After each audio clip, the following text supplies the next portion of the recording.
बिस्मिल्लाहिर्रहमानिर्रहीम, अस्सलाम वालेकुम, वेलकम टू कॉलेज ऑनलाइन। इस वीडियो लेक्चर में हम जिस कमांड से सीखेंगे वो है ऑफसेट, ट्रिम, अनट्रिम और एक्सटेंड। चलते हैं ऑटोकैड की तरफ। ऑटोकैड को मैंने यहाँ पे ओपन किया। यहाँ पे एक फ़ाइल मैंने खोली हुई है जिसमें मैंने कुछ इस तरह से ये सर्फेसेस बनाई हुई है। सबसे पहले तो मैं आपको ये बता देता हूँ कि ये सर्फेस मैंने ड्रॉ किस तरह की है। तो सिंपल इस तरह से एक 2D लाइन मैंने ड्रॉ की है, ठीक है। और 2D लाइन को आप सिंपल आप एक्सट्रूड कर देंगे, ठीक है ना। अगर आप दोबारा बनाना चाहते हैं तो मैं इसको दोबारा बना लेता हूँ। सिंपल मैंने सबसे पहले एक रेक्टेंगल बनाया ताकि मैं उससे मैं हेल्प ले सकूँ, और इसको मैं एक्सट्रूड कर देता हूँ with help of EXT command. और फिर उसके बाद पॉलीलाइन कमांड की हेल्प से मैंने इसके ऊपर ड्राफ्टिंग स्टार्ट कर दी, ठीक है। और यहाँ अब मैं स्ट्रेट लाइन ड्रॉ करना चाहता हूँ, तो ऑन मैंने ऑफ़ किया, यहाँ इस पॉइंट पे आया और यहाँ पे मैंने क्लिक किया, ठीक है। फिर उसके बाद एस्केप का बटन मैंने प्रेस किया, ये बॉक्स मैंने डिलीट कर दिया, ये ऑब्जेक्ट मेरे पास आया। अब ये जहन में इम्पॉर्टेंट बात रखें कि हम जब भी कोई ऑब्जेक्ट बनाते हैं, सरफेस बनाते हैं, तो हम पहले से डिसाइड कर लें कि हमने उसको उस लाइन को या आउटलाइन को सरफेस में कन्वर्ट करके on the basis of CVs edit करना है कंट्रोल वर्टिसेस के बेस पे, या सरफेस एसोसिएटिविटी ऑन रख के उसको सरफेस पे कन्वर्ट करना है उन लाइंस को। तो यहाँ पे मैं फ़िलहाल इन दोनों को ऑफ़ कर लेता हूँ। ये दोनों ऑप्शंस ऑफ हैं। हम जिस कमांड को स्टडी करने जा रहे हैं वो है ऑफसेट। तो ऑफसेट करने से पहले मैं इस ऑब्जेक्ट को एक्सट्रूड कर लेता हूँ यहाँ से यहाँ तक। अब ये जो ऑब्जेक्ट है ये एक्सट्रूड हो गया, ठीक हो गया। अब ऑफसेट का काम क्या है कि मैं अगर चाहता हूँ कि इसकी एक कॉपी मैं ले लूँ और थोड़ी सी इसकी कॉपी मैं अंदर की तरफ लूँ, तो मैं इस ऑफसेट कमांड से ले सकता हूँ। ये सरफेस ऑफसेट है बेसिकली, सिंपल ऑफसेट नहीं है, सरफेस ऑफसेट है। सिंपल सरफेस ऑफसेट को क्लिक कर लेंगे और यहाँ पे इसको मैं सेलेक्ट कर लूँगा सरफेस को, और यहाँ पे फिर एंटर का बटन प्रेस कर लेंगे। जैसे ही सेलेक्ट सरफेसेस और रीजन के ऑप्शन आएंगे, मैंने एक सरफेस सेलेक्ट कर ली, उसके बाद आपने एंटर का बटन प्रेस करना है। एंटर का बटन प्रेस करने के बाद आपको कुछ इस सरफेसेस के ऊपर डायरेक्शंस नज़र आ रही है। ये डायरेक्शन क्या शो कर रही है कि ऑब्जेक्ट की जो कॉपी बनेगी वो किस डायरेक्शन में होगी, ठीक है ना। तो अगर आपने इस डायरेक्शन को इन्वर्स करना है तो आप इसकी सब कमांड्स को ज़रा और से देखें। फ्लिप, बोर्ड डायरेक्शन, सॉलिड और कनेक्ट। फ्लिप का मतलब है इसी डायरेक्शन को ये उलट कर देगा और अंदर की तरफ एक कॉपी ले लेगा। बोर्ड डायरेक्शन का मतलब ये है कि दोनों साइड पे आपको ये कॉपी करके दे देगा। सॉलिड और कनेक्ट को हम फिलहाल डिस्कस नहीं करते। बात करते हैं फ्लिप की तरफ। F टाइप कर लेते हैं, एंटर कर लेते हैं, तो अंदर की तरफ ये इसकी कॉपी लेगा, ठीक है। अगर मैं B टाइप करके एंटर कर लेता हूँ तो दोनों तरह साइड पे इस ऑब्जेक्ट की कॉपी लेगा। इसी तरह अगर मैं S टाइप कर लेता हूँ, लेट्स सपोज सॉलिड में मैंने टाइप कर लिया तो ये मुझसे सॉलिड की विड्थ पूछेगा। ये मैं यहाँ पे टाइप कर लेता हूँ। फॉर एग्जांपल मैं अंदाज़ा कर लेता हूँ यहाँ पे जो इसकी जो विड्थ है, ये इसका साइज़ और इस ऑब्जेक्ट की साइज़ से यहाँ पे मैं 1 फीट कर लेता हूँ, ठीक है। 1 फीट टाइप करके एंटर कर दिया। जब एंटर करूँगा तो दोनों साइड पे इसने एक ऑफसेट इसकी कॉपी ले ली है और इसको थिक कर दिया है, और ये ऑब्जेक्ट जो है अब सॉलिड में कन्वर्ट हो गया, ठीक है। इसको मैं अंडू कर लेता हूँ। तो सॉलिड का काम ये है। सिंगल ऑफसेट से आप क्या कर सकोगे कि अगर आपने इसकी कॉपी लेनी है सिंपल, तो आप यहाँ पे वैल्यू टाइप कर लो, फॉर एग्जांपल 1 फीट, तो यहाँ पे एक कॉपी ले लेगा ये, ठीक है ना। सॉलिड फॉर्मेट में नहीं होगी, इसको सॉलिड में कन्वर्ट नहीं करेगा, बल्कि सरफेसेस ही होंगी। इसी तरह अगर आपने अंदर की तरफ कॉपी लेनी है, इसको मैं डिलीट कर देता हूँ। ऑफसेट, सेलेक्ट सरफेस, एंटर, और अंदर की तरफ कॉपी लेनी तो F टाइप करके एंटर करें, और 1 एंटर है, बाय डिफ़ॉल्ट वैल्यू उठा ली इसने। दोबारा मैंने एंटर प्रेस किया तो 1 फीट उठा के इसकी अंदर की कॉपी ले ली, ठीक है ना। इसी तरह अगर मैं F टाइप करके, बल्कि यहाँ पे इसको क्लिक करके सरफेस को सेलेक्ट कर लेता हूँ, इसको मैंने सॉलिड में कन्वर्ट करना है, बोथ साइड्स पे कन्वर्ट करना है, तो B टाइप कर लूँगा और इसको मैंने दोनों साइड पे कॉपी ले लेनी है, ठीक है। और यहाँ पे मैं 1 फीट ले लेता हूँ, दोनों साइड पे इसने कॉपी ले ली। इसी तरह अगर मैं इसकी कॉपी लेना चाहता हूँ या ऑफसेट लेना चाहता हूँ और उसको मैं सॉलिड में कन्वर्ट करना चाहता हूँ, तो बोथ साइड पे भी चाहिए मुझे और सॉलिड फॉर्मेट में चाहिए, ठीक है। सॉलिड फॉर्मेट में मैंने इसको वैल्यू 1 फीट बाय डिफ़ॉल्ट दे दी। जैसे ही एंटर मैंने प्रेस किया तो यहाँ पे ये देखें, ये सॉलिड फॉर्मेट में आपको ऑब्जेक्ट नज़र आएगा और इंटरनल जो सरफेस होगी वो अपनी जगह पे होगी। देखें, इसको मैं अगर सेलेक्ट करके डिलीट कर लेता हूँ तो वो आउटलाइन सिर्फ आपको नज़र आ रही है, और वो ऑब्जेक्ट की जगह एक सरफेस दोनों साइड पे 1 फीट उसने ऑफसेट ले लिया, ठीक है ना। तो ये तो हमारी कमांड थी, किसी भी एक 2D सरफेस को या सरफेस ऑब्जेक्ट को आप सॉलिड में कन्वर्ट कर सकते हो, उससे आप ऑफसेट कॉपी ले सकते हो, मुख्तलिफ़ किस्म के आपके जहन में ऑप्शंस आ रहे होंगे, उसको आप इम्प्लीमेंट कर सकते हो। अच्छा, नेक्स्ट जो कमांड है वो है ट्रिम।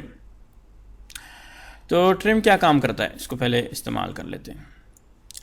ट्रिम जैसे कि हमने 2D में ट्रिम को देखा कि हम एक ऑब्जेक्ट से किसी unwanted portion of the line, यानी जो गैर ज़रूरी साइज़ है या एरिया है एक ऑब्जेक्ट का, वो हम रिमूव कर सकते हैं ट्रिम कमांड की हेल्प से। तो इसी तरह सरफेस के अंदर भी ट्रिम ऑप्शन मौजूद है।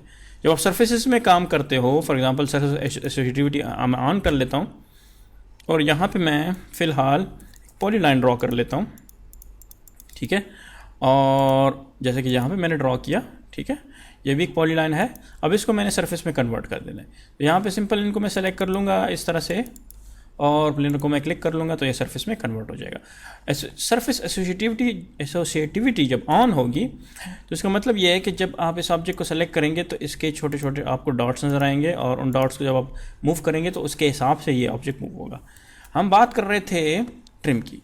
ट्रिम का मतलब यह है कि अगर फॉर एग्जांपल इस एरिया में अगर आपने किसी जगह को खाली करना है तो उस एरिया को खाली करने के लिए या हटाने के लिए आपने एक शेप बनानी है। फॉर एग्जांपल मैं यहाँ पे इस शेप को, इसके लिए मैं एक शेप बना लेता हूँ, रैंडम शेप, ठीक है, और इसको मैं मूव कर लेता हूँ यहाँ से इस सरफेस के ऊपर, ठीक है। अब मैं क्या करता हूँ, मैं चाहता हूँ ये एरिया इससे मैं रिमूव कर लूँ। तो कैसे रिमूव करूँगा? With the help of trim command.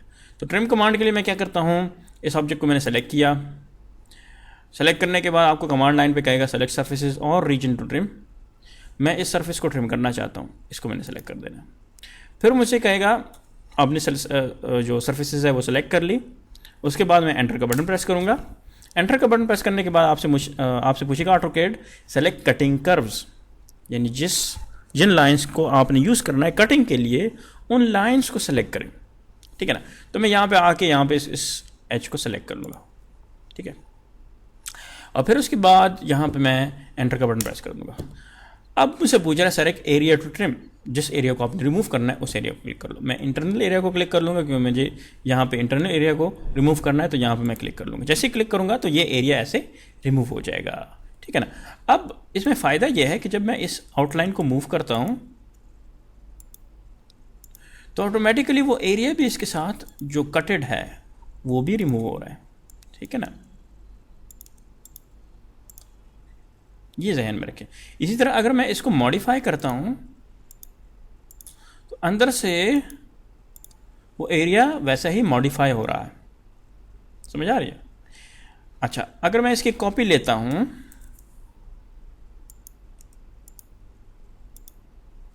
तो ये ऑब्जेक्ट अपनी जगह पे है, मैंने उस आउटलाइन की एक और कॉपी ले ली। अब मैं दोबारा इसको करना चाहता हूं तो मैं यहाँ पे इसको सेलेक्ट कर लूँगा, ऑब्जेक्ट को सेलेक्ट किया, एंटर का बटन प्रेस किया, इसको मैंने सेलेक्ट किया, एंटर का बटन, और इसको मैंने क्लिक कर दिया। अब दो मेरे पास ऑब्जेक्ट्स आ गए।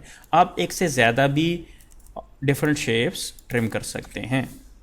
Select object, enter, select design, enter, internal click.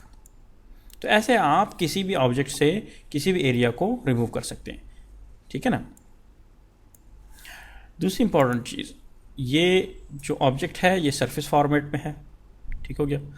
अच्छा, यहाँ पे हम दोबारा थोड़ा सा आते हैं, इसको मैं यहाँ से डिलीट कर लेता हूँ इस ऑप्शन को, ठीक है। और उम्मीद है आपको ये ट्रिम और ट्रिम कमांड के बारे में समझ आ गई होगी। इसके बाद ऑप्शन है अनट्रिम। अगर आपने एक एरिया को ख़त्म करना है, उस एरिया से ट्रिम कमांड को हटाना है, तो आप इसको क्लिक कर लें और उस ऑब्जेक्ट को सेलेक्ट कर लें, एंटर का बटन प्रेस कर लें, तो ऑब्जेक्ट अनट्रिम हो जाएगा और शेप को डिलीट कर दें। फिर उसके बाद इस तरह इसको भी मैंने रिमूव करना है, तो यहाँ पे ऑब्जेक्ट शेप पे आएँ, इस एरिया को सेलेक्ट कर लें। कभी कभार ऐसे होगा कि ये आपको ऐसे नज़र आएगा, आप इसको हटा भी सकते हैं, ठीक है। इसको आप डिलीट कर दें, तो इस तरह से भी अनट्रिम हो सकता है। यहाँ से इसको मैं सेलेक्ट कर लेता हूँ और इस आउटलाइन को मैंने सेलेक्ट किया, एंटर का बटन प्रेस किया, डिलीट का बटन प्रेस किया कीबोर्ड से। इस तरह से भी आप इसको हटा सकते हैं, तो ये एरिया अनट्रिम हो जाएगा वापस। दूसरी इंपॉर्टेंट चीज़, फॉर एग्जांपल इसको मैंने दूसरे साइड से भी काटना है। फॉर एग्जांपल यहाँ पे पॉलीलाइन ड्रॉ कर लेता हूँ टॉप व्यू से, और यहाँ से A for arc, S for centre, ऐसे मैंने क्लिक किया, ठीक है। अब मैं इसको रिमूव करना चाहता हूँ, तो कैसे करूँगा?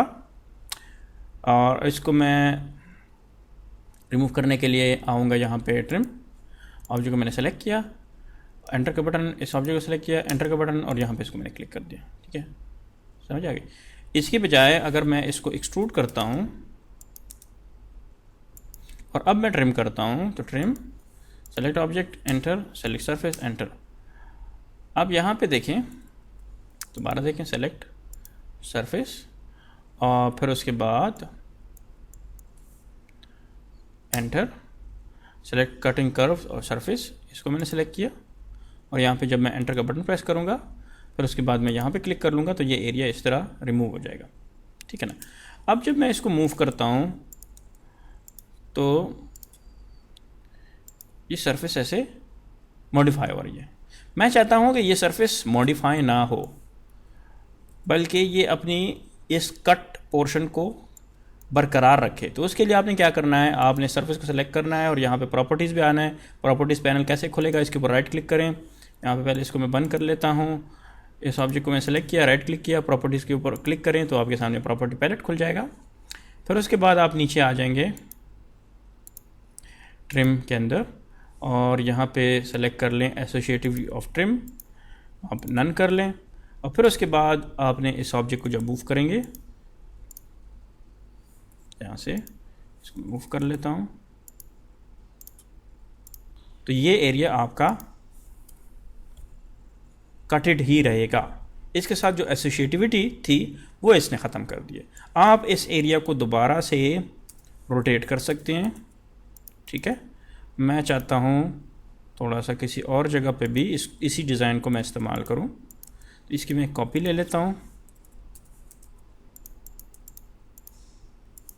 और इसी को मैं यहाँ से पकड़ के यहाँ पे भी ला सकता हूँ, और इसको फिर मैं दोबारा trim command, select object, enter, select cutting edge, enter, and then this one, ठीक है ना। अब इसको मैं मूव करता हूँ यहाँ से, तो यहाँ पे भी एसोसिएटिविटी इसके साथ लिंक्ड है। तो ये एक तरीका था, हम इस तरह से ट्रिम और अनट्रिम कमांड की हेल्प से ऑब्जेक्ट के अंदर स्कल्पचरिंग कर सकते हैं। दूसरी इसके बाद कमांड है जो है एक्सटेंड। एक्सटेंड कमांड जैसे कि हम 2D में करते हैं, एक लाइन या एक शेप को हमने एक जगह से एक्सटेंड करना है, थोड़ा सा उसको क्लोज करना है एक जगह पे, तो आप एक्सटेंड कमांड को इस्तेमाल कर सकते हैं। यहाँ पे मैंने सिंपल इसको क्लिक किया और इस एरिया को मैंने सेलेक्ट कर दिया, एंटर का बटन मैंने प्रेस किया, और क्योंकि ये आउटलाइन है और एसोसिएटिव है, इसको मैंने डिलीट कर दिया। अपने सरफेस के साथ आपने इसको एक्सटेंड करना है। इसको मैंने सेलेक्ट किया, यहाँ पे इसको मैंने क्लिक किया, एंटर का बटन मैंने प्रेस किया, तो देखें ये सरफेस बन रही है।